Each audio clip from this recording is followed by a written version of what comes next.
Dios les bendiga. Vamos a iniciar en nuestra clase. Caras que hace tiempo no veía y pues me da gran gusto poder verlos hoy y pues, bueno, espero que podamos seguir aprendiendo las escrituras. Con todo este tiempo que ustedes llevan aquí estudiando, ya tienen que estar bien firmes en la palabra, ¿verdad?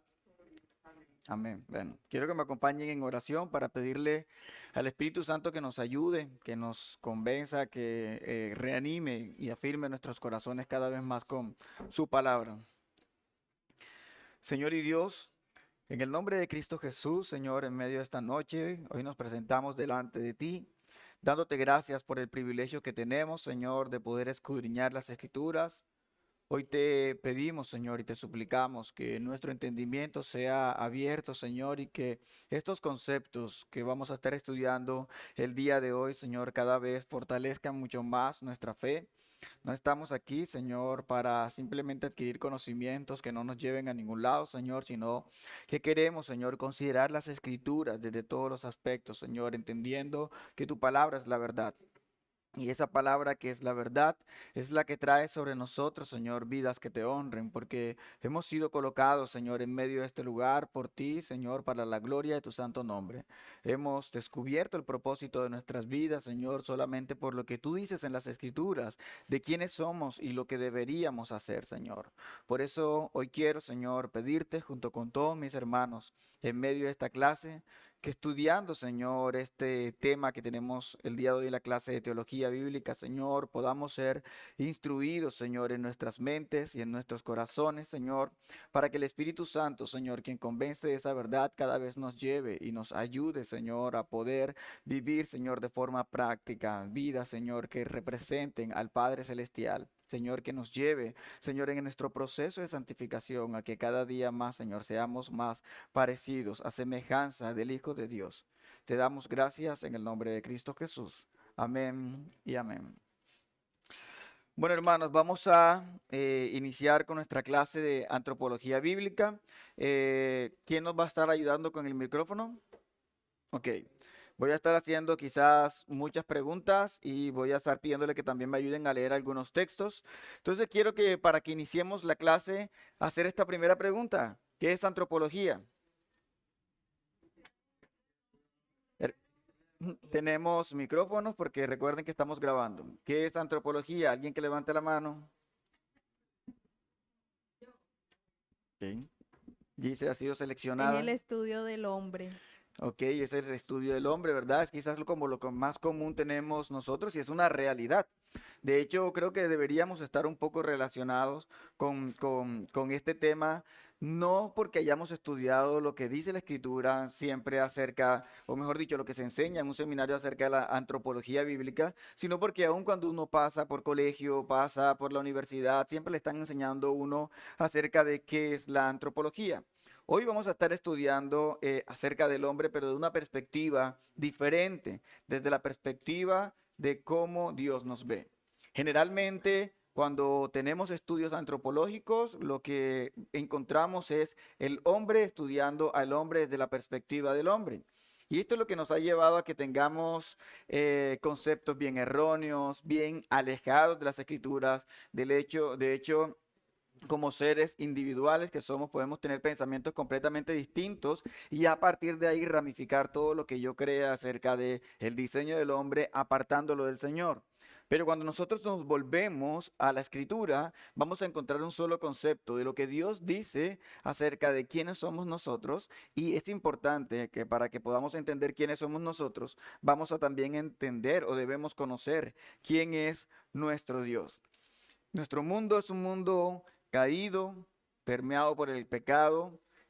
Cada vez parece que los hombres están más alejados del Señor. Cada vez vemos circunstancias y situaciones que realmente entristecen al ver la decadencia del ser humano. Y uno de los temas que más pululan en el día a día es eh, la igualdad de géneros o la gran multitud de géneros que ustedes tienen allí en la guía también un espacio donde pueden mirar todos esos 33 géneros que actualmente existen y esto realmente muestra la decadencia del ser humano. Esto muestra que como un eslogan que hay por allí, sé lo que quieres ser y nadie tiene por qué decir lo contrario. Entonces vemos lo mismo, el hombre estudiado a partir de lo que el hombre mismo piensa que, que es el hombre. Creo que Romanos en el capítulo 1, quizás muchas veces tocamos este texto solamente para hablar de homosexualismo, pero no es así. Romanos capítulo 1 nos da una radiografía de lo que es el hombre lejos de Dios, cómo el hombre lejos de Dios está literalmente abandonado y el Señor los deja desenfrenados en sus delitos y pecados. Y mirando quién es el hombre desde una perspectiva de Dios, realmente podemos hallar mucha desesperanza para los perdidos, pero para los que han sido salvos vamos a encontrar allí mucha esperanza. Y saber quién soy yo desde una perspectiva bíblica va a ser realmente muy edificante para mi corazón al saber que Dios es quien ha determinado cómo soy y cómo debo actuar en medio de este mundo, en medio de la sociedad, en medio de la cultura. Si nosotros miramos la radiografía del mundo, nos damos cuenta que antropológicamente hablando está en completo caos. Pero si nosotros miramos la realidad del mundo, viéndolo desde la perspectiva de Dios, nosotros nos vamos a llenar de gran esperanza, porque aún aquella persona que pueda estar en la etapa de decadencia más grande que alguno de nosotros podría ver, sabemos que puede haber esperanza para esa persona en Cristo Jesús, quien perdona todos nuestros pecados. Entonces hoy vamos a estar viendo lo que dice la Escritura acerca del ser humano. Como le dije al principio, no desde el punto de vista de los hombres, sino desde un punto de vista realmente objetivo y verdadero, desde el punto de vista del Creador, de nuestro Señor. Este tema de antropología bíblica también lo vamos a estar llamando, quizás en medio del tema, y ustedes que tienen la guía, lo vamos a estar llamando la teología del hombre. Es también la manera como podríamos nosotros llamarlo. Y creo que una de las primeras cosas que podríamos ver es ¿para qué fuimos creados? ¿Quién me hace esa pregunta? ¿Quién me hace esa respuesta? Perdón. Hermanos, micrófono. Fuimos creados para alabar y glorificar el nombre del Señor. Exactamente, fuimos creados para la gloria de Dios, ¿verdad? Y yo sé que esa respuesta todos las tenemos aquí en nuestra mente bien clara, pero en la práctica eso cómo se come. Y ahí es donde vamos a tratar de revisar todas las consideraciones que vemos en las escrituras. Quizás hoy no vamos a terminar la clase porque vamos a verla en dos partes, pero vamos a ver muchas consideraciones de si tú sabes, no solamente de pensamiento, sino en tu corazón, que ha sido creado para la gloria de Dios, entonces esa gloria de Dios se manifiesta en medio de los hombres de una manera práctica que nos debe llevar a nosotros a alabarle a Él. Nosotros podemos ver que nosotros no podemos entender quién es el hombre, porque va a ser imposible para nosotros si nosotros primero no entendemos quién es Dios. Porque si el hombre ha sido creado para la gloria de Dios, estamos partiendo del Creador, no estamos partiendo de los hombres. No podemos saber quién es Dios a partir de los hombres, sino que es todo lo contrario. Debemos saber quiénes son los hombres a partir de conocer realmente al Creador. Sigamos por aquí. ¿Qué es el hombre? Una pregunta sencilla pero compleja. Una pregunta bastante complicada. Vamos a ver lo que dice aquí en este concepto. El término griego antropos significa hombre o humanidad. Por lo tanto, por definición propia de este concepto, la antropología es el estudio de la humanidad. Sencillo, es el estudio del hombre en la cultura, es el estudio del hombre en la sociedad, es el estudio del hombre en todo el sentido de la palabra bajo la perspectiva bíblica. Tenemos que entender que dice la Escritura quién es el hombre, ¿verdad? Y quizás esta pregunta no es una pregunta que nosotros nos hacemos de manera literal, ¿quién es el hombre? Pero hay momentos en que en nuestros corazones vienen dificultades, vienen dudas, hay momentos que quizás aún conociendo a Cristo o antes de Cristo vienen algunas preguntas que cuando nuestro corazón quizás a veces está turbado, no hallamos como una respuesta tan sencilla, una respuesta tan práctica y es ¿quiénes son? ¿Quiénes somos? ¿Por qué Dios me puso aquí? ¿Para qué me trajo? ¿Por qué me dio esta vida? ¿Por qué estoy al lado de estas personas? ¿Por qué nací en este lugar? ¿Cuál es el propósito de Dios con que yo haya estudiado esto, con que yo haya hecho lo otro? Y comenzamos a hacer preguntas y muchas preguntas que en algunas ocasiones no tenemos una respuesta como tan concreta. Estudiando las Escrituras desde el punto de vista de Dios, nosotros vamos a llegar a una fácil conclusión de estas preguntas. Lo que pasa es que a veces no tenemos una perspectiva bíblica, lo que pasa es que a veces estamos tan permeados por los conceptos del mundo que esos conceptos tienden a mezclarse, porque lo hemos estudiado toda la vida, lo hemos visto a través de nuestras relaciones, lo hemos visto a través de los noticieros y nuestro contexto social, que a veces entremezclamos todas las cosas y eso genera ciertas dificultades en nuestro corazón. Entonces, nosotros tenemos que estudiar al hombre desde la perspectiva de Dios, porque el hombre estudiando desde la perspectiva de sí mismo es creerse sabio en su propia opinión. Y eso literalmente significa ser necio. Entonces, vamos a estudiar qué es el hombre sin excluir a Dios de la ecuación, que es lo que generalmente los debates terminan haciendo. Vamos a tener a Dios aquí como el creador y como el dueño de todas las cosas y por lo tanto el concepto que nosotros vamos a obtener del hombre va a venir a partir de lo que dicen las escrituras. Eso es lo que es la antropología bíblica. Ahora quiero que leamos este texto, Salmo capítulo 8, versos 3 al 8. Alguien, por favor, que levante la mano para que me ayuden.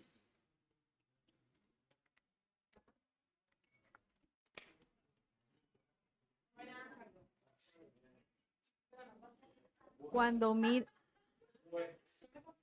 Cuando miro el cielo de noche y veo la hora de tus dedos, la luna y las estrellas que pusiste en su lugar, me pregunto, ¿qué son los simples mortales para que pienses en ellos, los seres humanos para que de ellos te ocupes? Sin embargo, hiciste un poco menor que Dios y los coronaste de gloria y honor. Los pusiste a cargo de todo lo que creaste y sometiste todas las cosas bajo su autoridad, los rebaños y las manadas y todos los animales salvajes, las aves del cielo, los peces del mar y todo lo que nada por las corrientes oceánicas. Ok, miren esa famosa pregunta que está haciendo el salmista aquí y es, ¿quiénes son los simples mortales? ¿Quiénes son los seres humanos? Para que el Señor piense en nosotros. ¿De verdad? ¿Quiénes somos?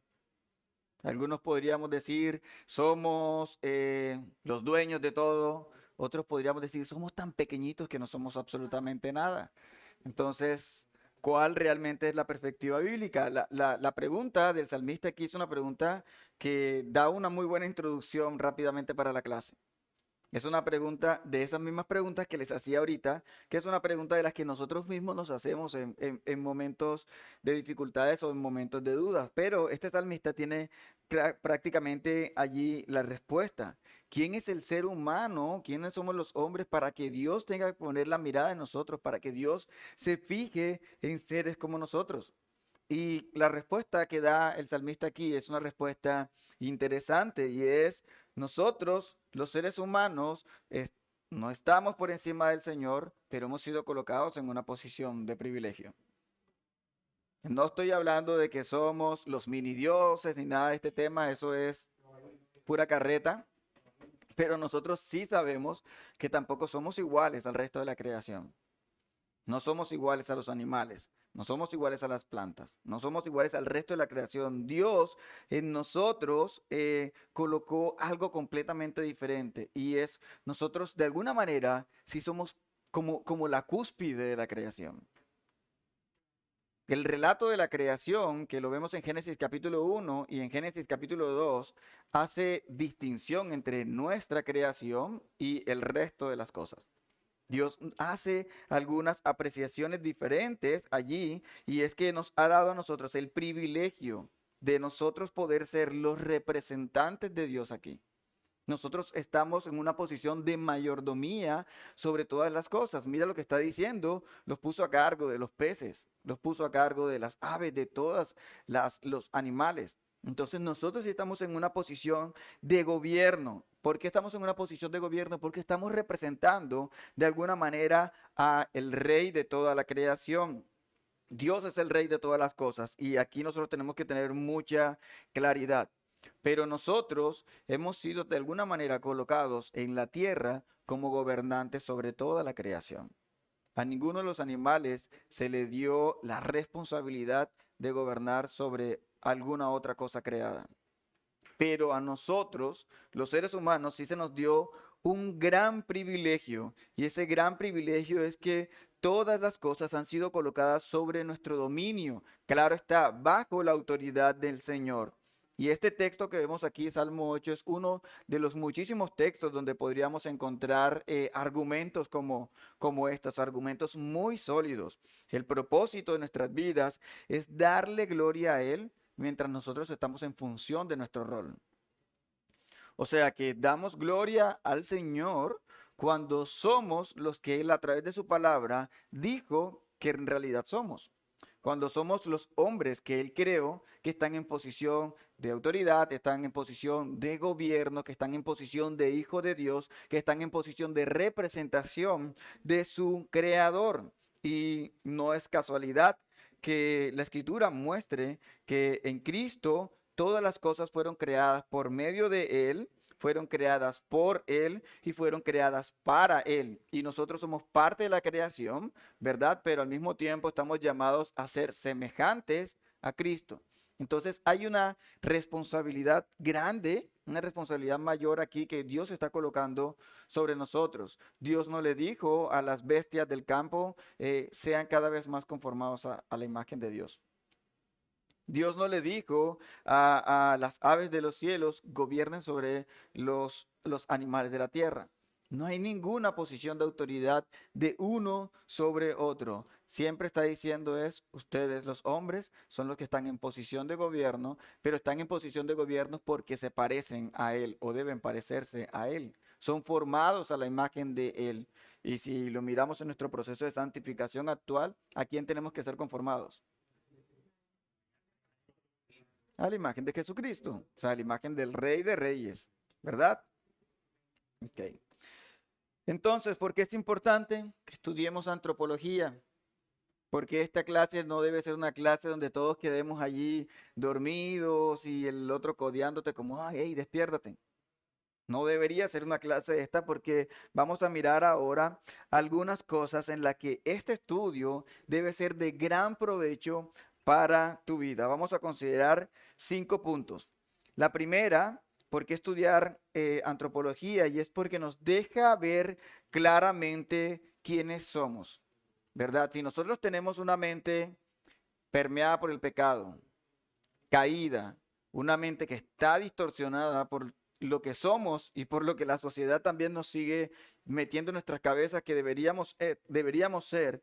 Entonces eso quiere decir que bajo mi propio entendimiento, si yo digo quién soy, realmente te aseguro que voy a estar bien erróneo, bien errado. Pero si yo voy a estudiarme a mí mismo desde el punto de vista de lo que la Biblia dice que soy yo creo que voy a poder crecer.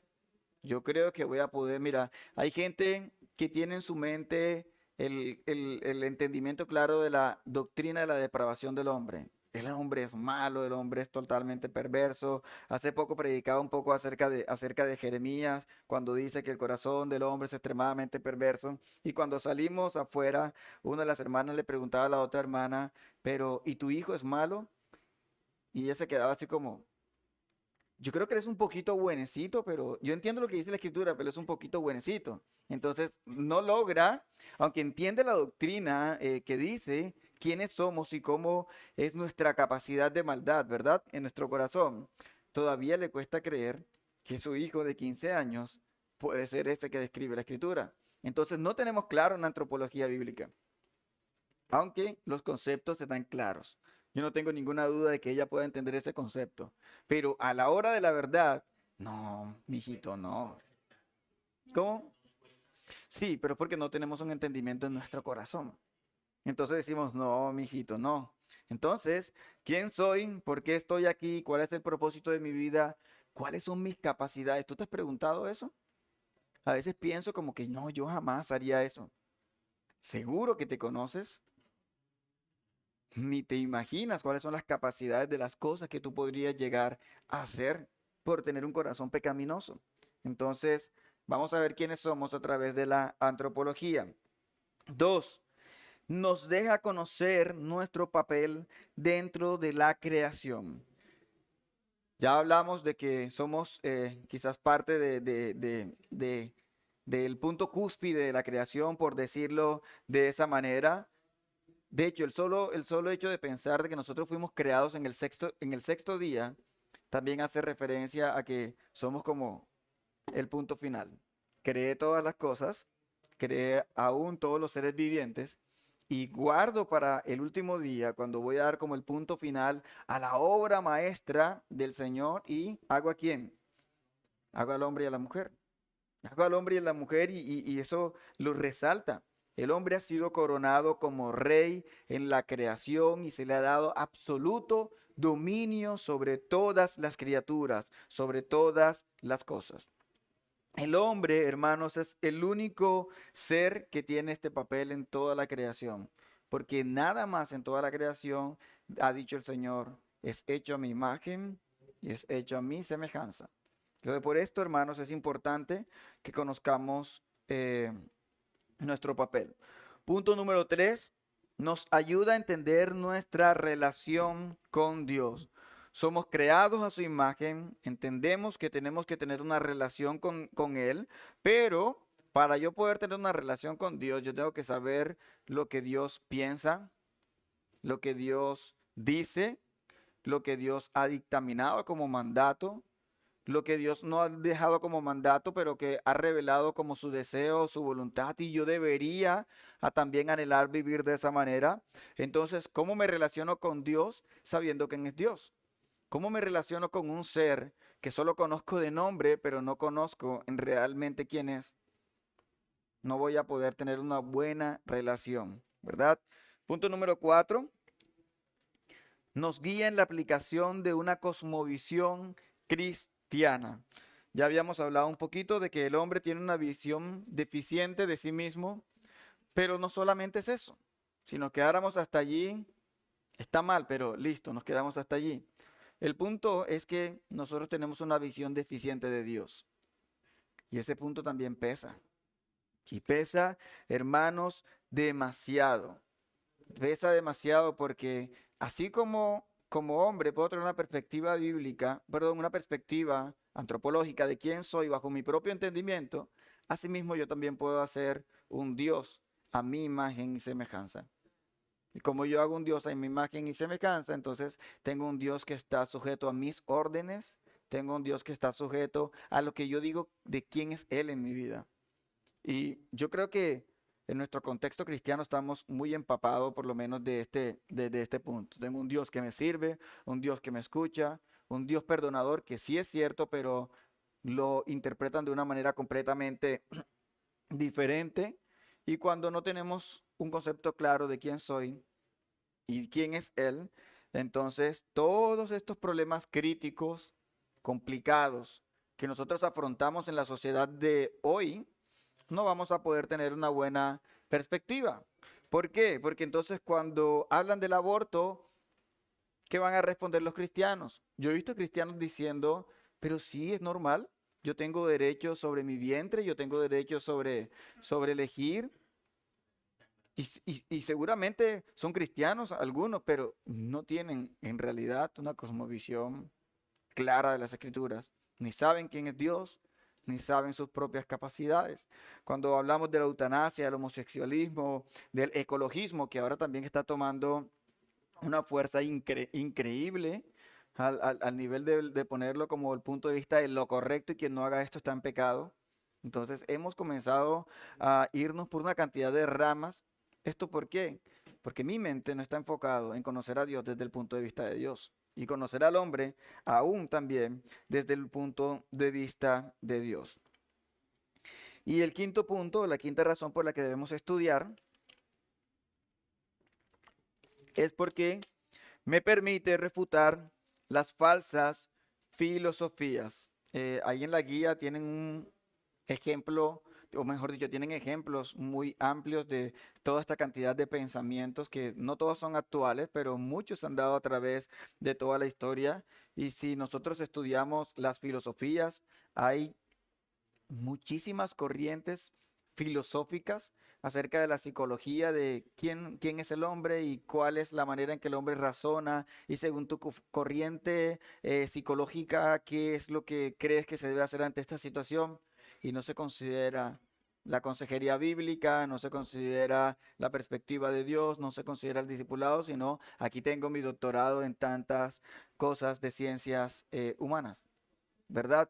Entonces debemos refutar las filosofías falsas, pero solamente la podemos hacer desde el punto de vista de Dios, desde un Dios que es personal, un Dios que no es ajeno a nosotros, a nuestras necesidades, un Dios que no está lejos del hombre, sino que permanece con aquellos que el Señor ha llamado, un Dios que nos ha colocado en este lugar con dignidad y ha colocado un propósito, y ese propósito es que vivamos para Él, y por eso el hombre tiene un valor muy grande, porque no somos, como algunos piensan, animales racionales, no somos animales racionales, sino que nosotros, estudiando desde el punto de vista bíblico, vamos a ver que tenemos un valor diferente incluso sobre el resto de la creación.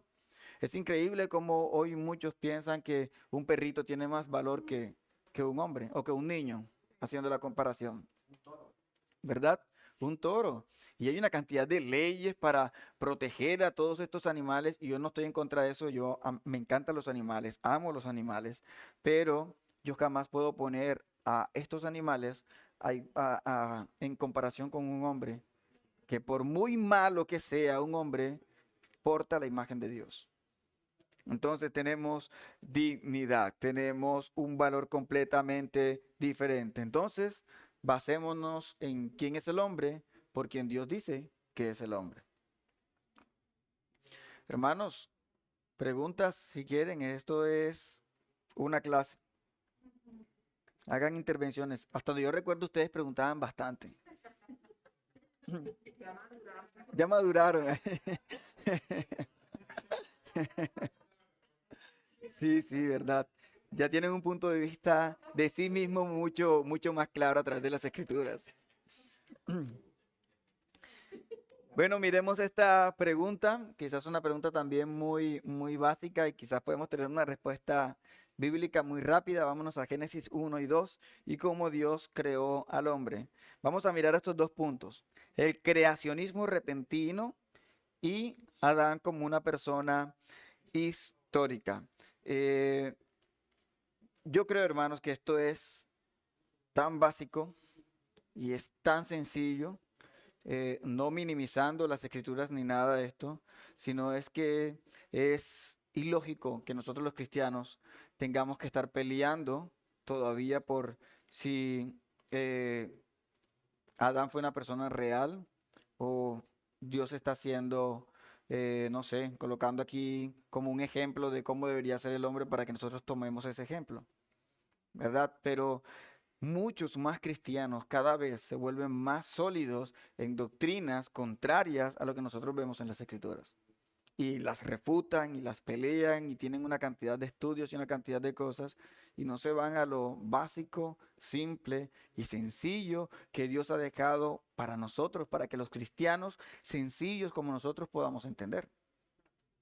Entonces, a veces, por querer buscar cosas que no existen, terminamos haciendo una cantidad de confusiones. Entonces los cristianos aceptan muchas veces que el hombre es creado por Dios, pero lo que no aceptan muchas veces es cómo Dios creó al hombre. Lo que no aceptan muchas veces es cómo el relato de las Escrituras dice que todas las cosas visibles e invisibles fueron hechos, y les parece como tan ilógico que sea así, porque nuestra mente es muy chiquita. Y decir, y Dios dijo y se hizo, para nosotros es, humanamente hablando, esto no tiene asidero, ¿verdad? Pero sabemos que el poder de Dios no está limitado a tu capacidad, ni está limitado a nuestro cerebro, es así. Dios es eterno, infinito y completamente poderoso. Y no podemos comenzar a compararlo a Él con los hombres, porque es necio. Es necio. Ahora vamos a hacer algunas comparaciones para que nos demos cuenta un poquito de estos argumentos. Vamos a estudiar el creacionismo repentino. primera, eh, digamos que afirmación que deberíamos tener nosotros claro y es, hermanos, Génesis 1 y 2 es un relato literal. Esto no es metafórico.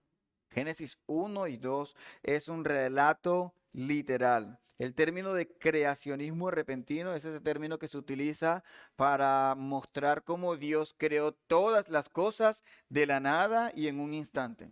No tuvieron que haber pasado miles de millones de años para que el hombre evolucionara y se formara a la imagen de Dios. No, eso es necio. Génesis capítulo 1 y capítulo 2 nos muestran que la tierra tuvo lugar y la creación de todas las cosas en 6 días. ¿Cómo en 6 días va a ser creado todo este mundo tan vasto, tan inmenso, tan grande, que muestra la gloria de Dios? Así, en 6 días. Porque eso, hermanos, nos dice la escritura, la tierra no tiene en ese sentido su proceso evolutivo, por llamarlo de esa manera, miles de millones de años. El hombre existió cuando Dios lo llamó a existencia. La tierra existió cuando Dios la llamó a existencia. Todas las cosas fueron hechas cuando Dios las llamó a existencia. El origen del universo es una de las cosas que quizás hoy se debate más dentro de la iglesia cristiana. Pero la escritura es muy clara y básica en sus respuestas. ¿Por qué Génesis 1 y 2 es literal? Porque ahí no estamos viendo un acontecimiento poético que nos diga de aquí a acá es una metáfora y de aquí a acá es literal. Todo lo que vemos allí es literal.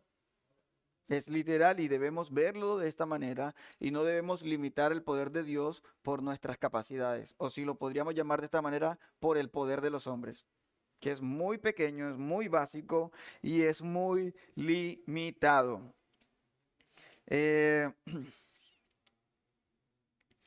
es lastimoso también encontrar que hoy en día hay muchos teólogos que refutan esta teoría. Y no voy a entrar en todas las diferencias, las diferentes teorías que hay acerca de la creación, no voy a entrar en todas esas cosas, pero estudiando simplemente la palabra sencilla de lo que el Señor llama en la Escritura, es lo que el Señor dice en la Escritura, vamos a llegar fácilmente a conclusiones de que Dios hizo al mundo en 6 días de forma, el mundo y todas las cosas en 6 días de forma literal. Hoy los teólogos que defienden el creacionismo repentino son muy poquitos, y el deseo del hombre de querer encajar en el mundo para que no parezcamos como tan niños creando historias fantasiosas, entonces lo que ha hecho es que yo creo mi verdad de las escrituras, pero también voy a aceptar un poquitico de lo que ellos hacen. Entonces hago una mezcla entre lo que creo que aquí dice, pero sin que esto vaya a refutar la teoría evolutiva. Y eso hago, y eso hace que yo pueda estar en comunión con los que quieran refutarme y estoy en comunión con la iglesia porque no estoy negando que el Señor fue que hizo todas las cosas. Esa mezcla, como dice un pastor que me gusta escuchar mucho, un consejero, eso es un minotauro. Mitad, ¿saben qué es un minotauro? Mitad hombre y mitad caballo. Estas seres mitológicos que salen allí como en las películas, eso es un minotauro. Una cosa que no se puede mezclar, no puede existir un hombre con cuerpo de caballo. Entonces, eso es lo que estamos haciendo nosotros con la escritura. Entonces, estamos tomando la ciencia para ver de qué manera la anclamos aquí y podamos hacer una nueva, digamos, filosofía de la escritura.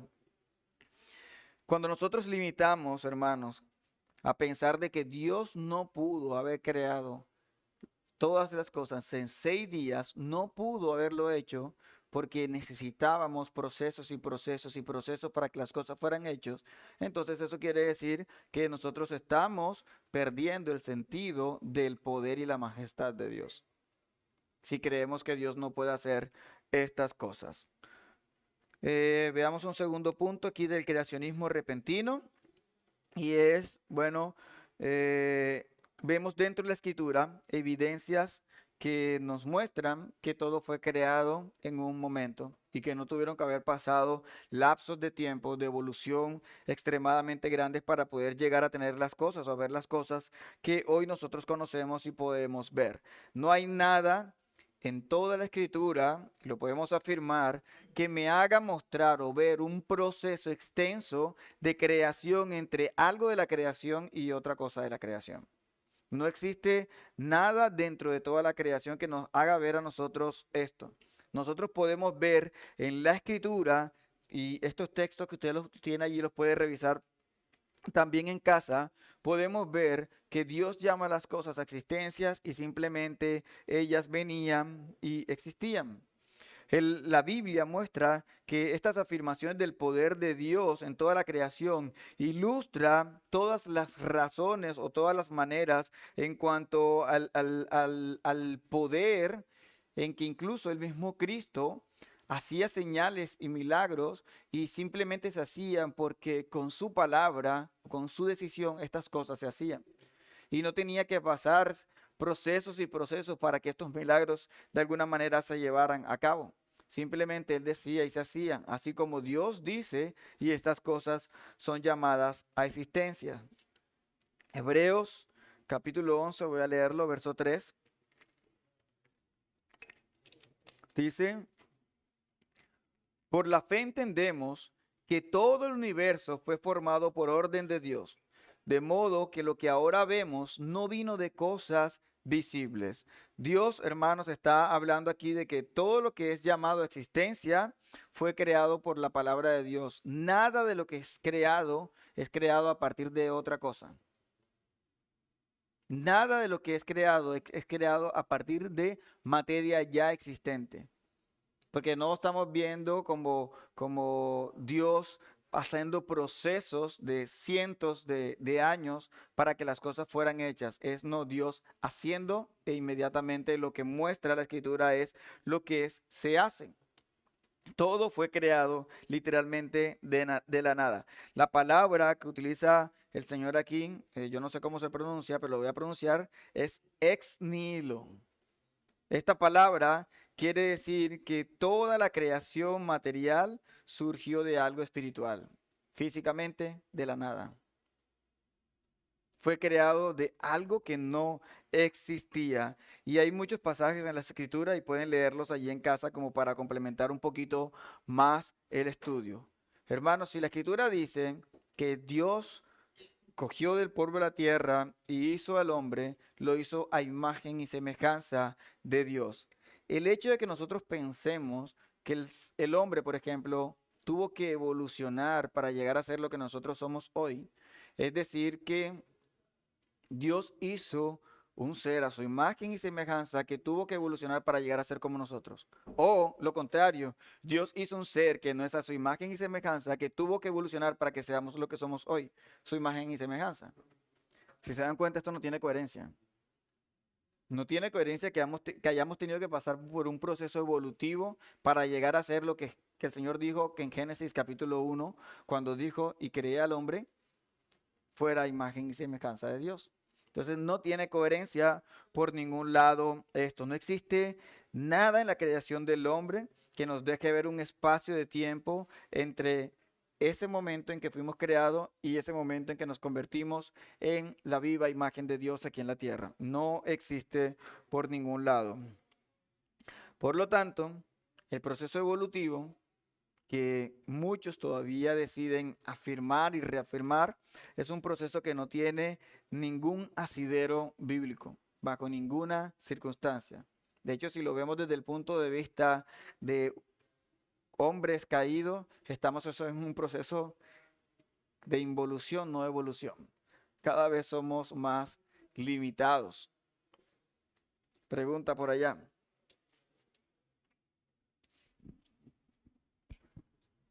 Buenas noches.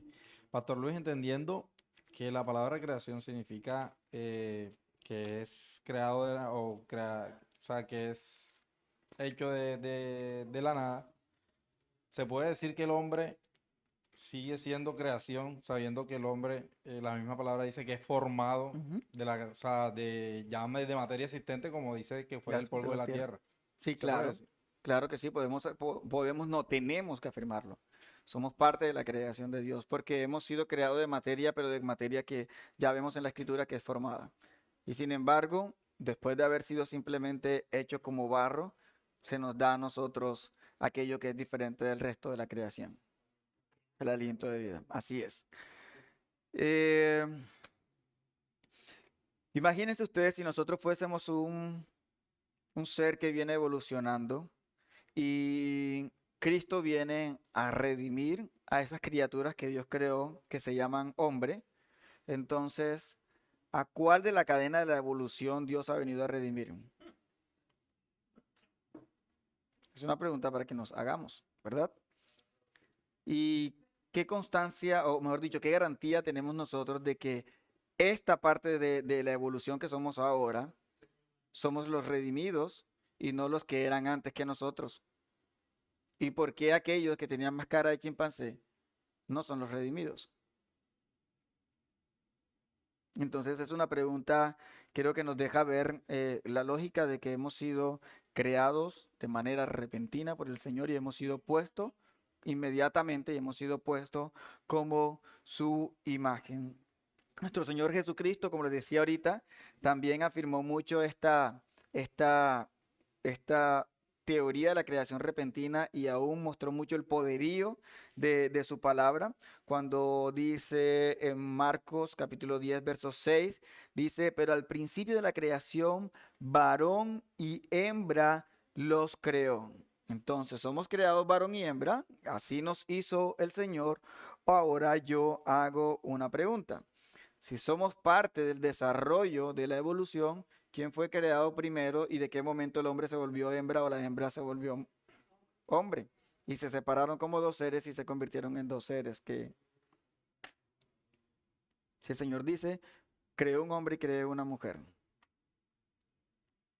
Y este viene de este, pero sabemos de qué manera viene. No pasaron cientos de millones de años para que la costilla se saliera, le salieran paticas y se convirtiera en una mujer. ¿Verdad? Eso no sucedió. Juan capítulo 1, versículo 3 dice que todas las cosas fueron hechas por Él. Nada de lo que aquí tenemos nos lleva a nosotros a suponer intervalos de tiempo, porque es lo que dicen la gran mayoría de las teorías de la evolución. Y un punto número 3 del creacionismo repentino es los milagros de Jesús reafirman ese poder de Dios. Los milagros de Jesús nos dejan entredicho lo que quizás muchos profetas y apóstoles hacen, esos milagros progresivos de en 10 años y se me quitó la tos. No, eso no es así. Dios decía esto y eso se hacía. Y Jesús decía igual y de la misma manera las cosas se hacían.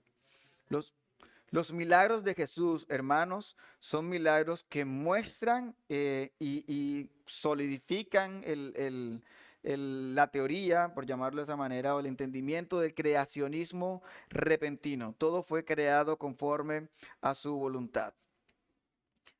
Si nosotros consideramos los eventos en los que el Señor nos llama a futuro, que es la glorificación, hoy estamos en santificación, pero sabemos que en algún momento seremos puestos delante del Señor con cuerpos diferentes, pensamientos diferentes, capacidades diferentes, porque el pecado ya no va a estar más en nosotros. Si nosotros pensamos en ese hombre que nosotros seremos allá, también entonces tendríamos que pensar que ahora Jesús necesita otros cientos de millones de años para que yo pueda ser glorificado.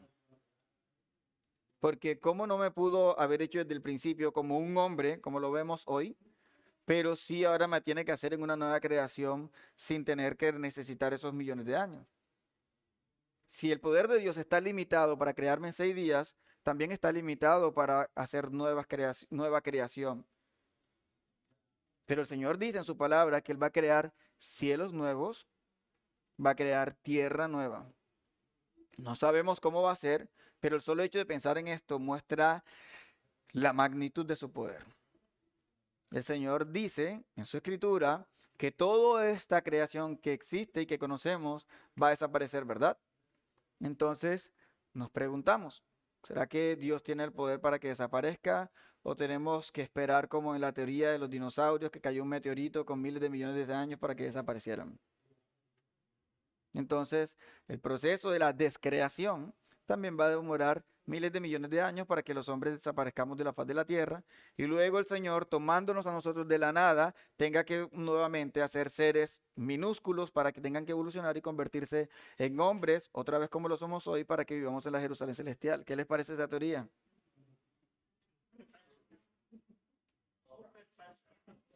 Pero es lógico si pensamos en la teoría de la evolución y la tratamos de mezclar con la teoría de la escritura, con el relato de la escritura.